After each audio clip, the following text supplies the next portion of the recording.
Bismillahirrahmanirrahim. Assalamualaikum warahmatullahi wabarakatuh. Bersyukur kepada Allah Subhanahu wa taala dengan mengucap alhamdulillahirabbil alamin. Salawat dan salam kepada baginda Rasulullah Muhammad sallallahu alaihi wasallam dengan mengucap Allahumma salli ala sayyidina Muhammadin wa ala ali sayyidina Muhammad. Sobat Quran yang dimuliakan Allah Subhanahu wa taala, pada kesempatan kali ini saya ingin menjawab satu pertanyaan yang ditanyakan oleh salah seorang subscriber channel ini, di mana beliau bertanya seperti ini.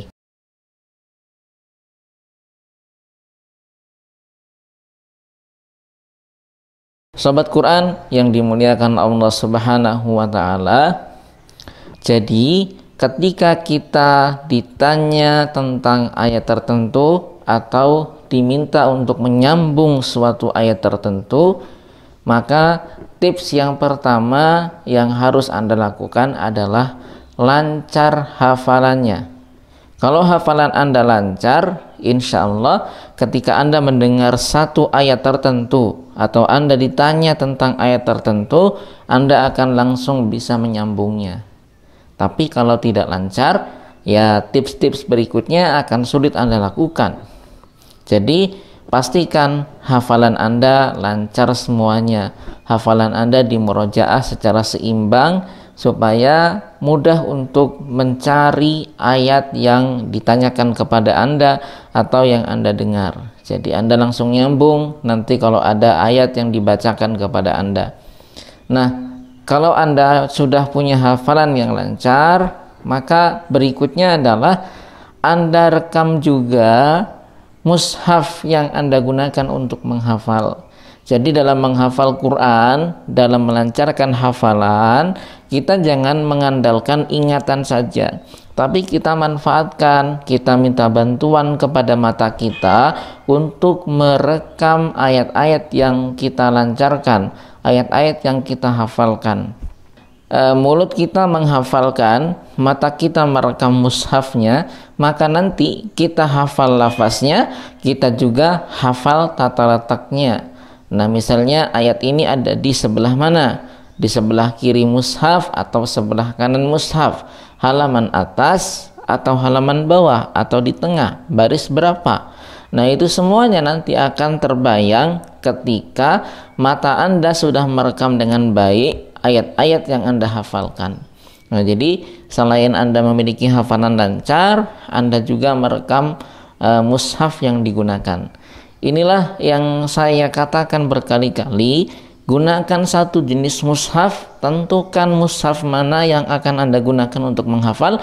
Jangan ganti-ganti sampai Anda menyelesaikan hafalan Anda. Kalau perlu, mushaf itu Anda gunakan seumur hidup. Ketika sudah hafal pun jangan ganti mushaf, karena nanti kalau Anda sudah hafal dan ganti mushaf akan mengacaukan rekaman Anda. Yang tadinya mungkin ayat 2 ada di baris pertama, di cetakan yang lain ayat 2 ada di baris ketiga, walaupun halamannya masih sama, itu akan mengganggu, ya akan mengganggu memori Anda.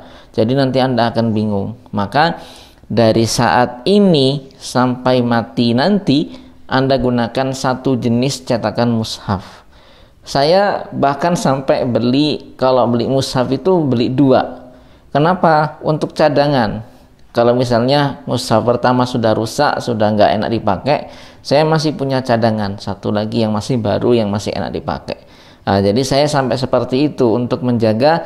Saya khawatir takutnya nanti ketika mushaf pertama saya rusak, cetakan yang seperti itu sudah tidak ada lagi. Setelah Anda merekam atau mata Anda merekam tata letak dari mushaf itu, maka tips berikutnya adalah ketika Anda ditanya satu ayat tertentu atau Anda mendengarkan ayat tertentu, langsung Anda bayangkan nih, langsung Anda cari ini ada di halaman kanan kiri, juz berapa, surat apa.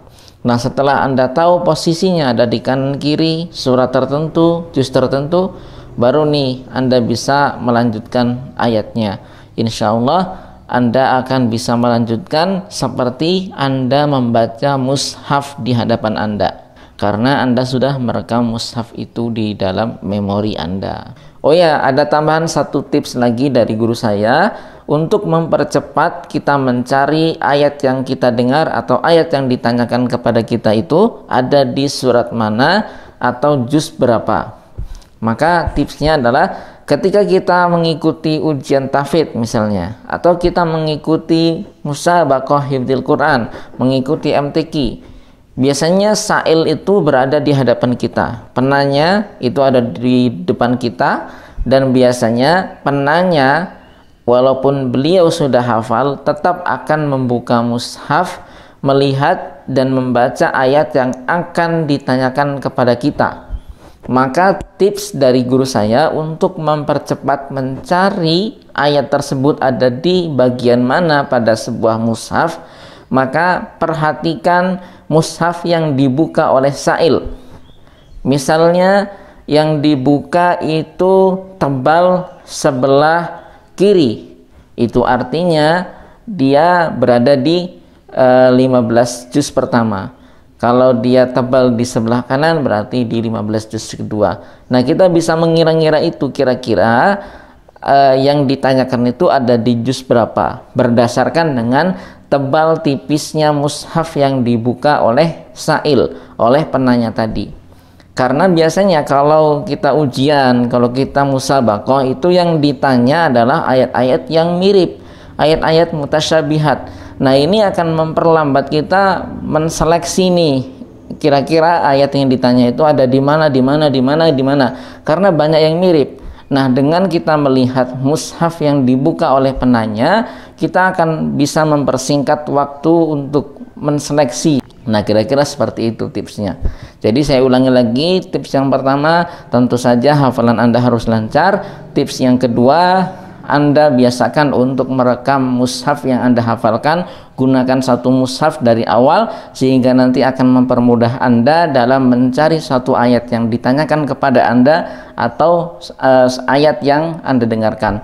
Dan tips tambahannya adalah Anda perhatikan tebal tipis mushaf yang dibuka oleh si penanya kepada Anda.